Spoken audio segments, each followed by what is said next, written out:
estoy aquí muy contento enviando tweets a mi público tan amable, muchas gracias. A cuadro está la cuenta de Twitter de un servidor. También ponemos enseguida la cuenta de Twitter de Manuel Ocampo, que cada tweet que él envía es toda una enseñanza, vale mucho la pena seguirlo. Estamos hablando sobre la moral y el pecado. Hablemos ahora del pecado, Manuel. Nos tiene que llevar este tema también al pecado original y eso a la proclividad, a la tendencia al mal. ¿Por qué si Dios nos creó para el bien, jalamos para el mal? La cabra jala para el monte y al ser humano le gusta el pecado.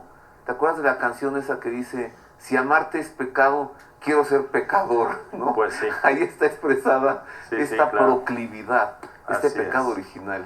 Así es. Este tema es interesantísimo desde el punto de vista tanto filosófico, es decir, desde el punto de vista puramente racional, como teológico, que involucra la fe. Porque fíjate que el pecado original no creas que se descubrió exclusivamente en el pueblo judío, ¿sí? De ahí del Antiguo Testamento, hacia los años del 3000 al 1000, ¿no?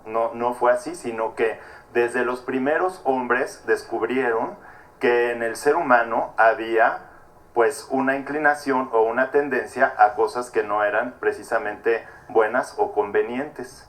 Entonces, desde que hubo las primeras sociedades humanas, es decir, los primeros hombres, o el primer hombre y la primera mujer, entonces hubo problemas ya desde ahí, ¿sí? ¿Por qué? Porque se dieron cuenta que había una falla de raíz, ¿sí? Que queriendo o conociendo esta ley natural o lo que era bueno, porque todos somos capaces de conocerlo, y estos hombres lo conocieron, entonces tenían una tendencia al mal, ¿sí? Entonces, bueno, desde el punto de vista teológico nosotros sabemos que hubo un primer hombre y una primera mujer que tuvieron un primer pecado, que es el pecado original. Y esto es interesante también desde el punto de vista filosófico, porque no hay ningún pecado que sea tan individual o tan personal que no afecte socialmente a todos los hombres. El ser humano es una especie compartida, multiplicada.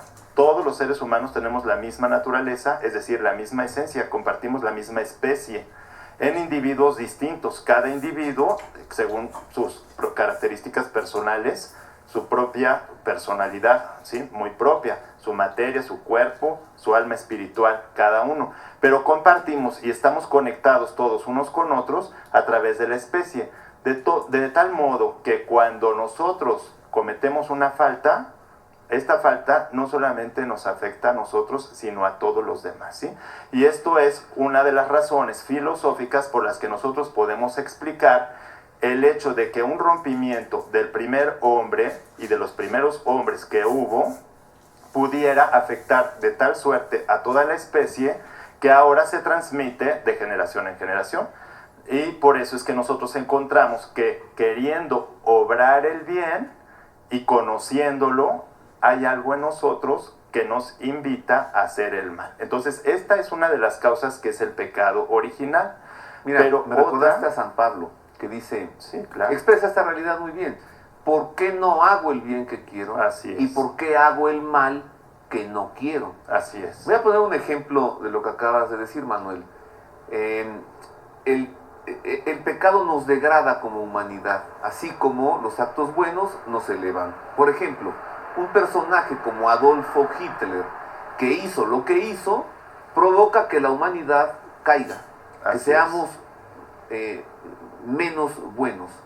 Y los actos, por ejemplo, de una mujer como Teresa de Calcuta, hace que la humanidad ascienda un peldaño, ¿no? Así este es el ejemplo. Y que se le dé mayor gloria a Dios. Es decir, los actos buenos hacen que se le dé la gloria que se le debe a Dios. En cambio, un mal acto no necesita ser de Hitler, sino por pequeño que sea, un acto venial, malo, venialmente malo, es decir, que se puede perdonar fácilmente, este pecado venial también disminuye la gloria de Dios, ¿sí? Entonces, los actos buenos o malos afectan a toda la especie completa y luego trascienden y repercuten también al cosmos, ¿eh? También repercuten.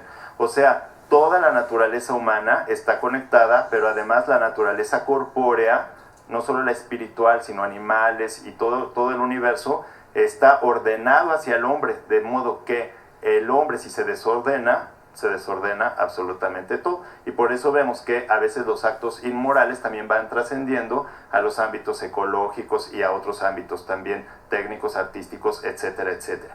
Pero además hay una característica, o sea, ¿por qué es posible el pecado psicológicamente hablando? Es decir, desde el punto de vista de la naturaleza humana.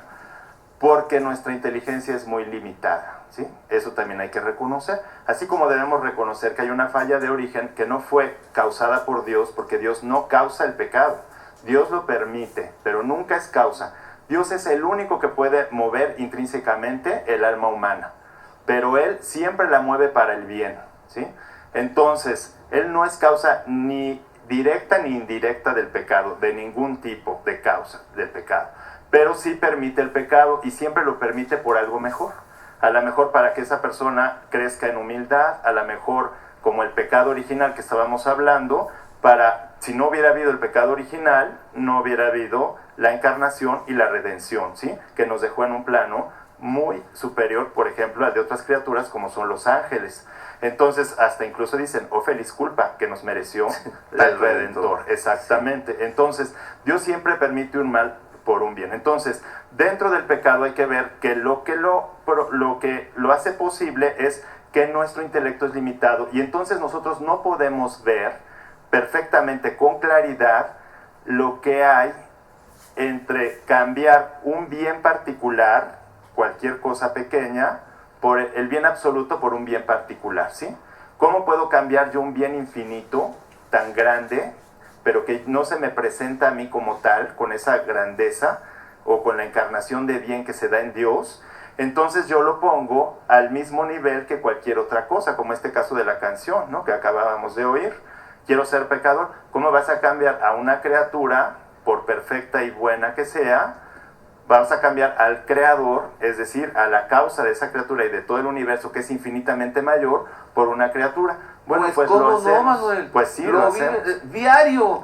Pues sí, diario lo hacemos todos, a lo mejor no de ese modo, pero de otros modos, pero precisamente lo estoy diciendo. ¿Por qué? Porque no podemos, nuestro intelecto es demasiado limitado para poder captar esa desproporción tan grande que hay entre el bien absoluto. O sea, el error siempre conlleva una gran ignorancia, el pecado lleva un error y una ignorancia. Acabas de definir el pecado como aquello que provoca que cambiemos al creador por lo creado. Exactamente. O sea, prefiero la creación y las criaturas que al creador. Le doy la espalda, quiero encontrar mi plenitud a quien lo creado. Pero hay un personaje interesante, Manuel, que se llama Satanás, Lucifer, el demonio o el diablo. A veces pienso que sirve de pretexto a muchos para decir algo así como, yo soy muy bueno, pero como el diablo viene a jalarme las patas en la noche, pues entonces hago todas estas cosas terribles. Hablemos entonces del demonio y le entrego esta nota que nos habla sobre la influencia de Satanás en los seres humanos.